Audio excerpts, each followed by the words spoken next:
नमस्कार बंधुरा, आज के आमी बानाबो कातला माछेर माथा दिए पुঁই শাক चच्चড়ি।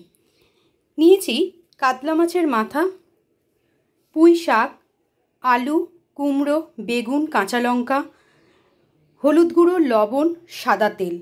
এই অল্প কটি উপকরণ দিয়েই আমি মাছের মাথা দিয়ে পুঁই শাকটি বানাবো। প্রথমে নুন হলুদ মাখিয়ে মাছের মাথাটা ভেজে নেব।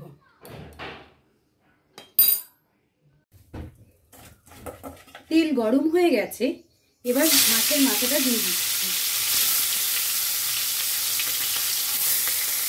মাছের মাথাটাকে ছোট ছোট টুকরো করে নিয়েছি যাতে ভালোভাবে ভাজা যায়।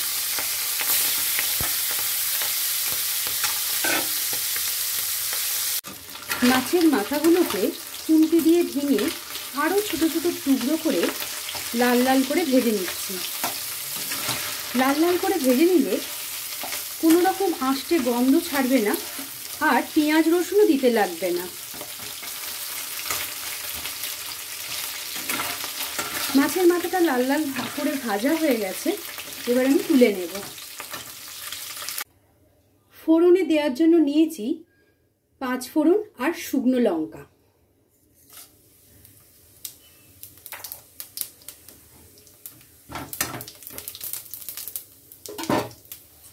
এবার দিয়ে দিচ্ছি টুকরো করে রাখা আলু।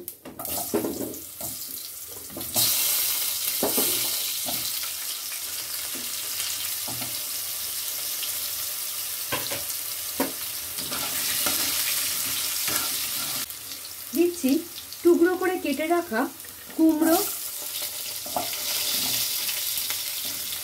আর পুঁই শাকের ডাঁটা।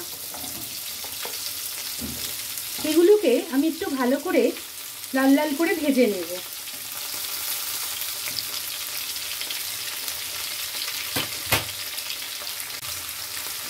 দিচ্ছি কাঁচা লঙ্কা, লবণ আর হলুদ।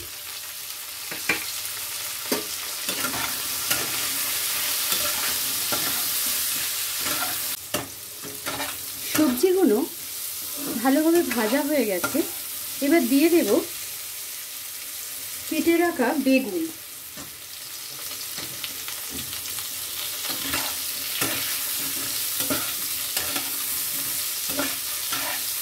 দিয়ে দিচ্ছি পুঁই শাক কুচি।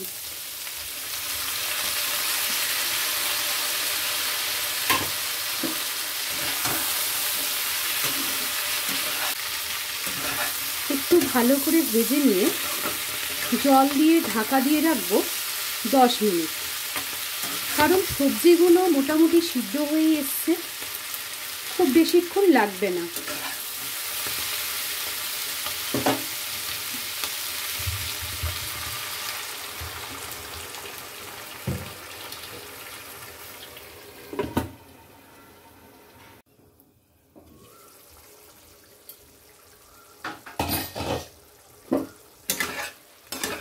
সবজিগুলো এবার সিদ্ধ হয়ে গেছে, দিয়ে দেব ভেজে রাখা মাছের মাথা।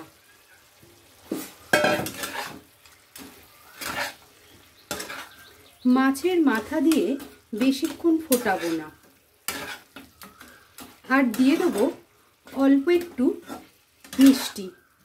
শাক চচ্চড়ি অল্প একটু মিষ্টি না দিলে বড়ই বেমানান লাগে, তাই দিয়ে দিচ্ছি 1/2 চামচ মতো চিনি।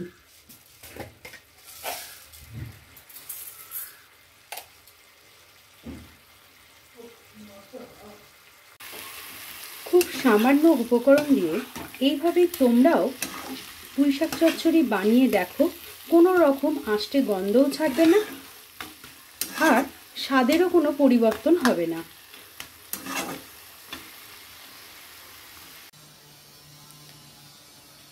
রেডি হয়ে গেছে মাছের মাথা দিয়ে পুঁই শাক। রেসিপিটা ভালো লাগলে লাইক, কমেন্ট, শেয়ার করতে ভুলবেন না।